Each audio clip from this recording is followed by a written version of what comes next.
परळीतील महादेव मुंडे यांची निर्घृण हत्या झाल्याच्या नंतर 18 महिने उलटून गेलेले आहेत आणि यानंतर बाळा बांगर यांनी पत्रकार परिषद घेऊन अनेक खुलासे केले आणि यामागे मुख्य सूत्रधार हा वाल्मिक कराडच असल्याचं सांगितलं। त्यांनी आज पुन्हा एकदा पोलीस अधीक्षकांची भेट घेतलेली आहे। माझ्यासोबत विजयसिंह बांगर आहेत। काय सांगाल, आज तुम्ही एसपींची भेट घेतली, काय त्यांच्यासोबत चर्चा झाली आणि तुम्ही जो जबाब दिला होता त्या संदर्भात काही चर्चा झाली? आज बीड जिल्ह्याचे पोलीस अधीक्षक साहेब नवनीत कावत साहेब यांची भेट घेतली।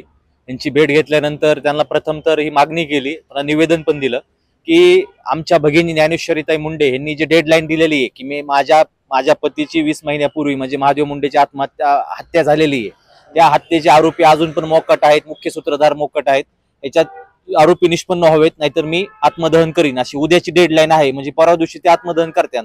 मी विचारलं बघा, त्यांचं आत्मदहन आपल्याला काय डोळ्यांनी बघायचंय का? त्याला न्याय भेटला पाहिजे, त्यांचं आत्मदहन रोखण्यात यावा। त्यांचं आत्मदहन कसं रोखण्यात येईल तर जे महादेव मुंडेचे मारेकरी आहेत त्यांना सर्व आरोपींना अटक केलं पाहिजे। आणि अटक कसे करावे तर मी 5 जुलै रोजी केज पोलीस उप अधीक्षक कार्यालय येथे जाऊन माझा जबाब दिलेला आहे आणि त्यांना मी विचारलं माझ्या जबाबामध्ये तुम्ही काय अजून म्हणजे पुढे चौकशी वगैरे काय निष्पन्न झालं। त्यांनी मला सांगितलं की आत्ताशी चौकशी चालू आहे, आम्ही अॅनालायसिस करतो आणि तुमच्या जबाबाच्या आधारे तपास चालू आहे। तुम्ही जो जबाब दिला होता त्यामध्ये काही आरोपींचे किंवा इतर कुणाचे नाव दिलेले होते का? हो, नक्कीच। मी जबाब दिल्यानंतर मला तिथलच्या स्थानिक पोलीस प्रशासनाने व अधिकाऱ्यांनी विनंती केली की आपला जबाब गोपनीय आहे, ह्याच्याबद्दल बाहेर काय मीडियामध्ये किंवा बाहेर कुठं सार्वजनिक बोलू नका।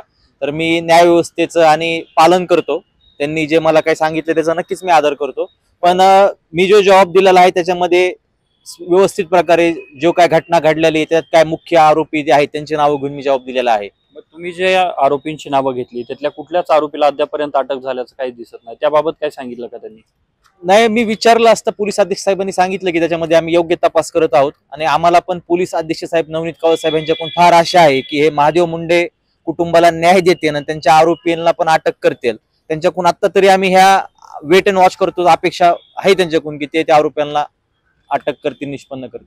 मात्र पोलिसांकडून अशी भूमिका असल्याचं पाहायला मिळत आहे की कुठले तरी आपण पुरावे द्यावेत किंवा काहीतरी ठोस त्यामध्ये पुरावे असावेत।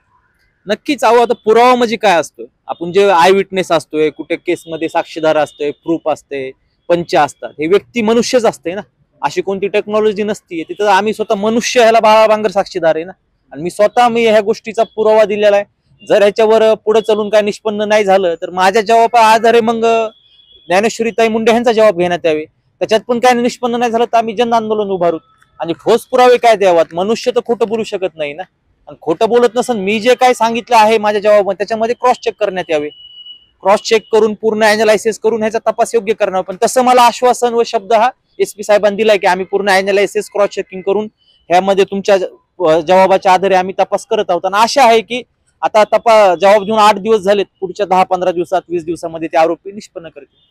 नक्कीच, धन्यवाद। आपल्यासोबत होते विजयसिंह बांगर, ज्यांनी आताच पोलीस अधीक्षकांची पुन्हा एकदा दुसऱ्यांदा भेट घेतली आणि पत्रकार परिषदेतून जो खुलासा केला त्याबाबतही पोलीस अधीक्षक यांच्यासोबत त्यांनी चर्चा केली। त्यांचा जो जबाब झालाय त्यावर देखील आता तपास सुरू झाला असल्याचं पोलीस अधीक्षकांनी सांगितल्याचं त्यांनी म्हटलंय। तर दुसऱ्या बाजूला 2 दिवसानंतर ज्ञानेश्वरी मुंडे आणि त्यांचं कुटुंबीय हे आत्मदहन करणार असल्याचा त्यांनी इशारा दिला। याबाबत प्रशासन नेमकी काय भूमिका घेतं हे पाहणं आता महत्त्वाचं असणार आहे। कॅमेरामन विनोद सह मी अशोक काळकुटे, TV9 मराठी, बीड।